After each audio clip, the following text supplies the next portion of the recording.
Hi, and welcome back to the latest episode of Gina's Gems, where you get to meet the team behind the scenes. Today, I have the pleasure of speaking with Luba Pale, one of our newest senior consultants out of our Philadelphia office. Luba recently joined us from WTW, and she's here today to share some gems with us regarding PTO trends. Hi, Luba, welcome. Hi, Gina. Great to be here. Thank you for being here. What's a fun fact about yourself that you'd like to share with us? Oh, sure. Usually people ask me about my name. So I was born in Belarus and I went to six different schools by the time I was in sixth grade. So it's a lot of traveling. I'll say, what an interesting background. We need to cover a little bit more on that next time. Well, let's get to it.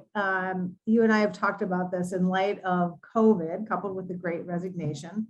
Many large employers are reevaluating lots of leaves. Today, we're going to talk about PTO programs. So let's start with the why. Why are you seeing this with your clients?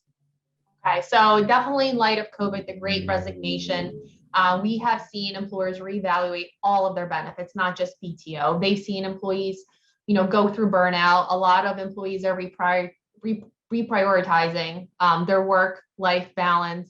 They're scaling back hours. They're really putting more time into self-care, into mental health. We've seen also a lot of employees choose early retirement to enjoy their last few years in life. We've also seen a lot of women were leaving the workforce just due to the burnout, due to the childcare and the school needs required in light of COVID. And then the other side of it, we've seen a lot of employees moving around the country back home closer to their family and their friends once cities are shutting down. So that has been a few of the reasons why PTO is important, because a lot of employees are looking for greater flexibility, the time off to recharge and spend more time with their family and friends and on their own, really with themselves. Yeah, now more than ever. So are there certain trends that you're seeing as companies reevaluate? Yeah, so definitely the trend has been to modernize, harmonize, and provide flexibility across their PTO, vacation, and sick programs. One of the earlier trends was a limited paid time off. We have seen that really be more successful in the executive population versus the broader population, because not everybody feels comfortable having an unlimited amount. So we have seen employers put in a minimum of maybe 15 to 20 days, and the rest of the time is unlimited. We've seen a lot of employers moving back to vacation and sick for easier compliance and tracking of the various sick leave laws, especially in light of the COVID compliance requirements in those states.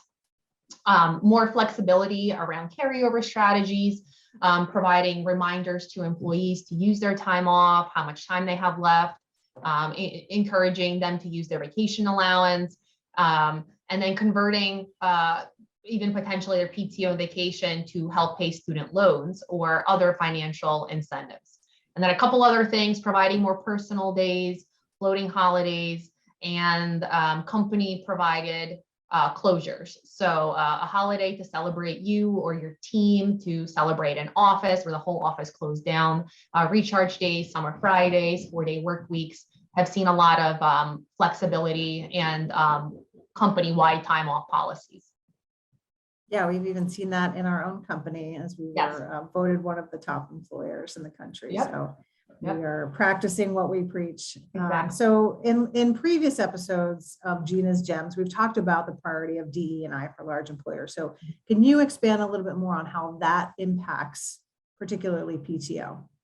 Yeah, for DE&I, so it's really around providing benefits that are equitable for all employees. So we have seen employers streamlining their plan designs across various businesses and location. They're including the part-time workforce. They're reducing the number of tenure bands. When before you might have one additional day for every year work, now they're providing more time off right up front, again, for that attraction and for that retention component, especially for mid-hires who might have already worked somewhere else for 10, 15 years. You don't want to start at zero. You want to get those higher number of vacation paid time off days. Reducing the number of classes. We've seen, 5+ classes at certain industries. Now we might see 2 or 3 based on job level, including more floating holidays. So that way employees can really celebrate their various religious and cultural days that are important to them. And having more personal days. So not calling it a mental health day because that, has a stigma around it. Just calling it personal. It doesn't matter what you take it for. Take the time to enjoy you and yourself and your time off. And ultimately, all of these things are important to consider, but they might have a financial impact. So that's where we would come in and help assist with that. Yeah, so that leads me to my next and last question, which is when an employer is considering reevaluating their strategy, how can you and the MMA ADL team help? Yep. So what we would do would be to provide a completely holistic current state assessment of all of your time away from off programs. So sick, holiday, bereavement, sabbatical, vacation, PTO, to really understand what employees have available to them to use. Then we would do a compliance evaluation.